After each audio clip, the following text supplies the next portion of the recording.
In the last episode, we talked about the different types of ammunition boxes that went with the 1917A1.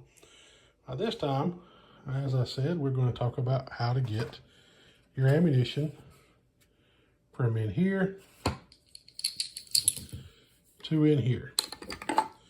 And that is done with a US model of 1918 Browning belt filling machine. So these were also designed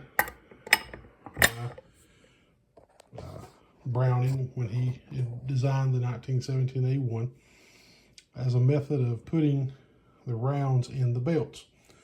According to the SNL, there were one of these issued for every 4 guns.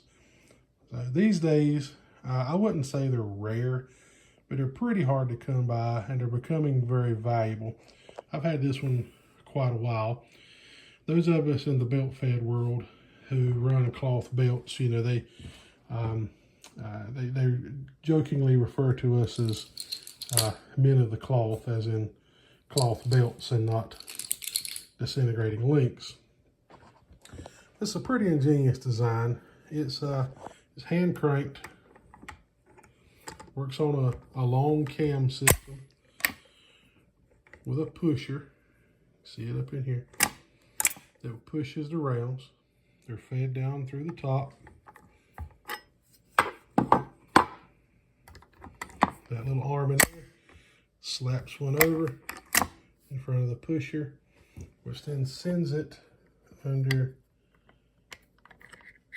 these little needles. So these little needles actually lift and separate the pockets in the belt so that the end of the bullet can actually proceed through. As a matter of fact, the bullet itself is what actually opens. Hold on a minute, I'll get one. Well, maybe.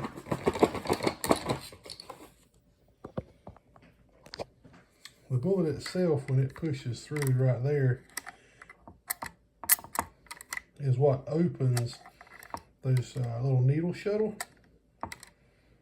And the little needles on the end right there, as the bullet comes through, they open the pocket for the needle to be able, or excuse me, for the projectile to be able to go through the pocket. It's advanced by this little arm. Picks up all this does, and the top one that comes down is held down by a really long flat spring and a hook. Is they hold the belt for the round to be pushed through. This particular one was made by, they're heavy too, WWI or JW Manufacturing Company, 1942. There are a couple of different variations of the belt filling machine. Some of them have an all brass top and a brass handle, other brass parts, and they're really pretty. But they command a premium. And there are some that are later than this one that only have needles on the top, and the bottom has another type of shuttle that I'm not familiar with because I don't own one. Really only need one. This one loads all that I can afford to shoot. So we'll explain how it works, show you some videos. In order to use the belt filling machine, we first got to have the correct cartridges. These are Lake City Arsenal 30 caliber M2 ball, just like what's supposed to be fired. Now, even though these are 30-06, you can't just go up to any old sporting goods store and get you some 30-06 ammunition and run through them. They have to be full metal jacket, and they have to have the correct overall length, end to end. But the first thing we have to do is take us around and hand insert the first one. We have to hand insert the first one in order to be able to put it into the loader. Now we take our cartridges and we put them in the feed tower here.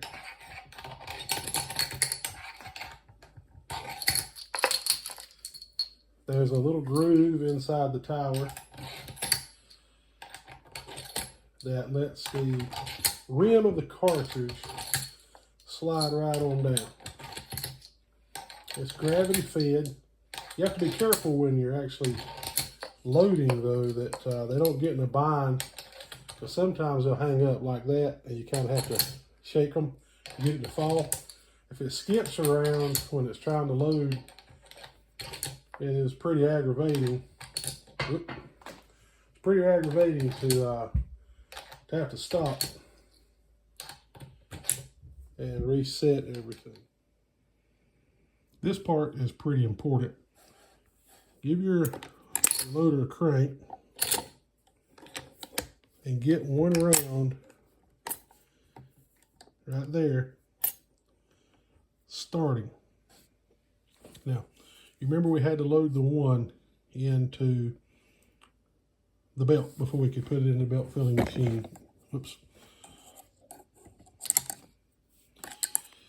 It gets set right in here, right next to that one. Now you've got to make good and sure that that pocket is open and willing to receive the front of that cartridge. Now we can straighten out our belt, close the little door. We can close our needle arm, put our feed roller down, and latch the tensioner. I make this mistake a lot when I'm filling these. Make sure your starter tab is coming under this arm and not over it, because that creates a problem when it tries to run the belt over top. It needs to run the belt out the bottom.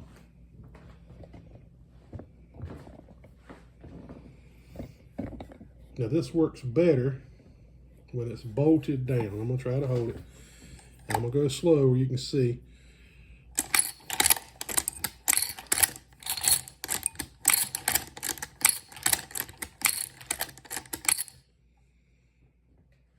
All right, we'll try to get another angle.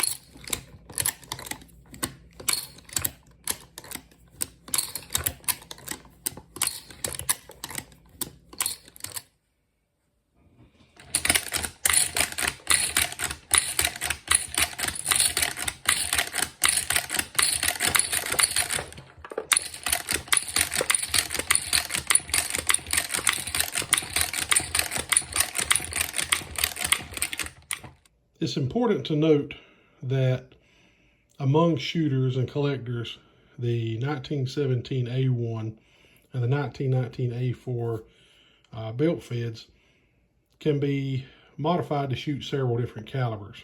There are 4 really popular calibers, and 3 of them will fit into these belts with no problem, and this machine will load them into the belt with no problem.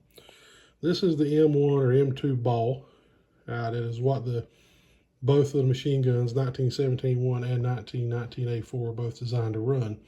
A real popular conversion is to 8mm Mauser, and that is because at one point that ammunition was really cheap. Another really popular conversion is for the 7.62x51 NATO, or as civilians call it, 308. This machine will put them all in the exact same belt. Now, if you're going to load 308, you have to have a spacer. Some people use a dowel rod. I use just one of the bullets to take up the difference in the length. And you also have to replace the little pusher and linkage that goes here that pushes the round in and out. So I have one for 30-06 and one for 308. The 30-06 pusher will seat 30-06 and 8mm, no problem. This is what they look like seated into the belt, nice and tight. And the gun will run with no hiccups as long as they've got the proper conversions. So my 1917A1, I have the conversion for 30-06 and the 7.62x51. My 1919A4 will run all of those plus 7.62x54 rimmed Russian cartridges. But those 7.62x54, they don't like these belts. They're a little bit bigger. Pockets don't fit, and I've heard people use them. But if I'm going to shoot one of those, I run links, and that's another video. In the years after World War II and Korea, the cloth belt had become quickly obsolete in favor of the disintegrating metallic link. Now, in the belt-fed community, I had heard tales for a long time about how businesses and industry had purchased those belts to use in products that they were making, or that they were sold as tie-down straps, etc. I kind of felt like that was true, but I'd never seen any product made from them. It was almost like Bigfoot. Everybody had heard of it, but nobody had ever seen one. And one day in a thrift store, I actually ran across an old Cyclone seed spreader, and the straps on it, lo and behold, were 30 caliber ammo straps, and or ammo belts, I should say. And you could still see the pockets and the markings every 25 rounds. So I thought that was pretty cool. I didn't buy it, but I did document it as seen here. So I hope you've enjoyed this video on the 1918 belt filling machine, and I hope that you've learned something. If you've got one, maybe it's helped you get it set up and running. If you need help timing it, let me know. And until next time, when I think we'll talk about some of the tools and replacement parts, I appreciate your time, and God bless.